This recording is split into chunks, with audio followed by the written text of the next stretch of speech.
Hola, en este video vamos a hablar sobre los eventos cerebrales vasculares o por sus siglas conocido como EBC. La Organización Mundial de la Salud define a la enfermedad vascular cerebral como el desarrollo de signos clínicos de alteración focal o global de la función cerebral con síntomas que tienen una duración de 24 horas o más y que progresan hacia la muerte y no tienen otra causa aparente que un origen vascular.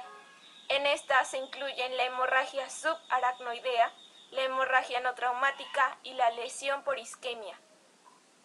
Su origen es vascular y existen ciertos factores que predisponen o aumentan la probabilidad de tener un EBC, como lo son ser mayor de 65 años.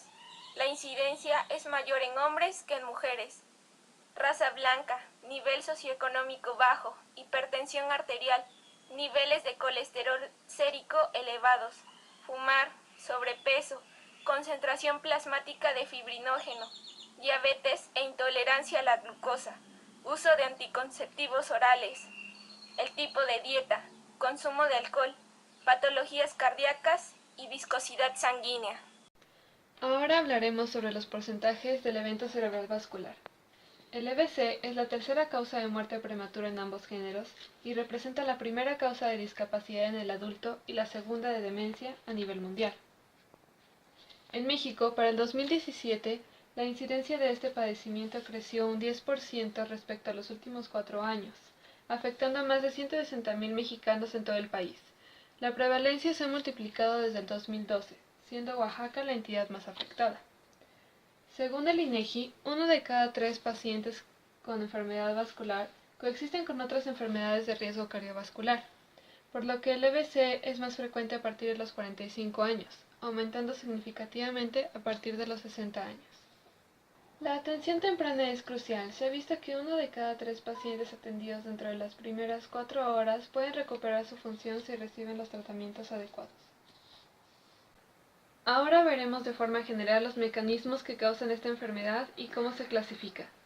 Primero debemos saber que el cerebro no almacena oxígeno ni glucosa en su sistema, así que recibe 20% del gasto energético cardíaco con un flujo continuo de 50 mililitros sobre gramo de tejido por minuto.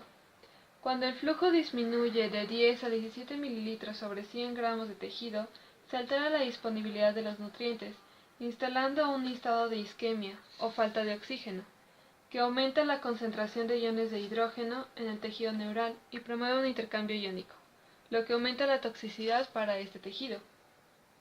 Como consecuencia se presenta una lesión en la membrana, formando ácido araquidónico y radicales libres, iniciando una secuencia de muerte de tejido neural, afectando el funcionamiento del cerebro.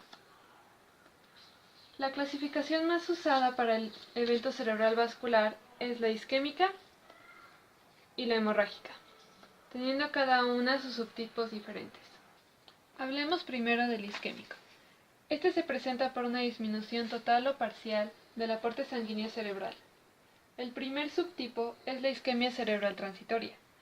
Es un episodio de corta duración con una pérdida o alteración funcional debido a la interferencia de la irrigación sanguínea en un área del cerebro. La mayoría de estos tiene una duración de 10 a 15 minutos. Este tipo de ictus es un predicador para el infarto cerebral, ya que entre el 20 y el 40% de los pacientes que no toman acciones preventivas se presenta el infarto en los siguientes 5 años. Seguiremos con el infarto cerebral. Este puede presentarse por mecanismos aterotrombóticos o embólicos. El primero se presenta cuando se forma un trombo en el interior de un vaso previamente lesionado y obstruye por completo la luz del vaso provocando isquemia y una posterior necrosis del tejido. El embólico se presenta cuando un trombo de origen cardíaco migra hacia el cerebro y obstruye un vaso. Ahora hablaremos de los subtipos del ictus hemorrágico. El primero es la hemorragia subaracnoidea, donde hay un escape de sangre a partir de un vaso arterial o vaso venoso hacia el espacio subaracnoideo, siendo más frecuente en las mujeres. Sus causas son variadas. La más frecuente se debe a orígenes traumáticos. También se puede causar debido a la ruptura de un aneurisma. Un aneurisma es el debilitamiento de la pared de una arteria que provoca que ésta se dilate y termine rompiéndose, provocando una hemorragia. El 95% se forma en los vasos que rodean el polígono de Willis. La última causa es por malformaciones vasculares. Todas estas inician una hemorragia que se extiende hacia el espacio subaracnoideo. El segundo subtipo de EBC hemorrágico y la última clasificación que abarcaremos es la hemorragia intracerebral, resultado de una ruptura de cualquier vaso sanguíneo entre la cavidad craneana, presentando sangre en el parénquima. Se presenta generalmente en personas mayores de 50 años y su factor de riesgo más importante es la hipertensión. Vamos a hablar de los signos y síntomas. Estos van a depender del lugar en donde suceda. En una isquemia cerebral en el territorio vertebrobasilar, los principales signos van a ser motores, por ejemplo, atáxicos. Esta se va a caracterizar por la descoordinación en los movimientos. Otro sería la ceguera bilateral. También va a presentar disartría, que es la dificultad por articular sonidos y palabras. Y por último, desequilibrio no asociado a vértigo. Estos pacientes van a tener una amplia base de sustentación. Por otro lado, en una isquemia cerebral en territorio carotídeo, los principales signos serán paresia o plegia faciobraquial contralateral, alteraciones sensitivas, pueden ser parestesias o entumecimiento de la hemicara y el miembro superior contralateral, y alteraciones visuales, entre ellas están la ceguera unilateral o polimianopsia homónima contralateral. El diagnóstico para esto se va a basar en la presencia de migraña, epilepsia, en lesiones cerebrales estructurales, tales como tumores, hematoma subdural crónico y malformaciones vasculares. Dentro de las no vasculares se va a encontrar la hipoglicemia, la enfermedad de Meniere, que es una afectación al oído, por lo tanto en el equilibrio, esclerosis múltiple y también histeria. Por último, en las transitorias se va a presentar arteritis de células gigantes, hipertensión arterial y alteraciones orbitarias. Es la hemorragia intracerebral, que se va a caracterizar por la presencia de sangre en el parénquima proveniente de las arterias más profundas. El principal factor de riesgo es la hipertensión y este tipo va a representar del 15 al 10% de todos los accidentes cerebrovasculares. Los factores etiológicos serán hipertensión arterial, aneurismas, malformaciones vasculares, alteraciones de la coagulación, drogas simpático-miméticas, arteritis e infartos hemorrágicos por oclusión venosa.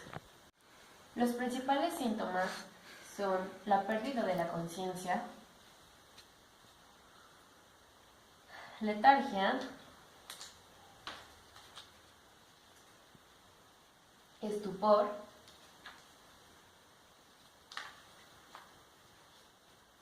cefalea y náuseas y vómitos. También se van a encontrar déficits neurológicos de acuerdo a la presentación de la hemorragia en el sistema nervioso central.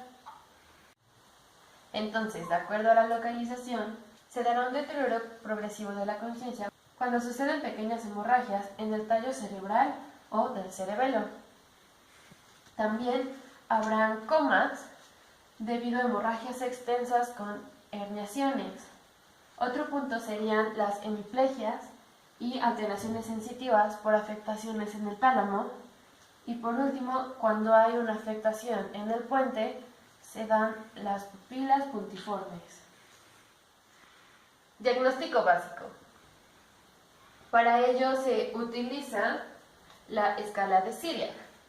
Esta mide el nivel de conciencia de la persona, su tensión arterial diastólica, si presenta vómito o cefalea, esto es durante las primeras 2 horas. Otros marcadores de ateromatosis como diabetes y enfermedades vasculares periféricas. También se revisa el reflejo plantar extensor y la historia previa de hipertensión del paciente, así como otros antecedentes de enfermedad cerebrovascular y alguna enfermedad cardíaca previa.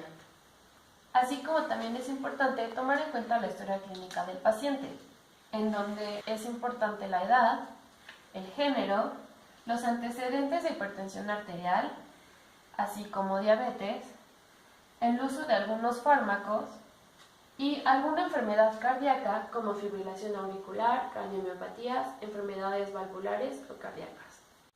Otros métodos de diagnóstico de EBC sería la tomografía o escanografía cerebral computarizada, también conocida como TAC. Esto va a ayudar a diferenciar principalmente entre una hemorragia y un infarto cerebral.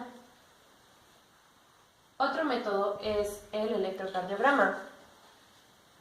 Este va a descubrir cambios importantes en el ritmo cardíaco, permitiendo establecer la hipertrofia ventricular izquierda y la presencia de infartos. Por último, están los rayos X de tórax. Estos son utilizados para evaluar la silueta cardíaca y lesiones pulmonares, entre otras alteraciones, como lesiones específicamente en la aorta. En caso de que al practicar la tomografía los resultados salgan normales y se sospeche de un EBC, se realiza una punción lumbar. Cuando se sospecha de meningitis agudas o crónicas.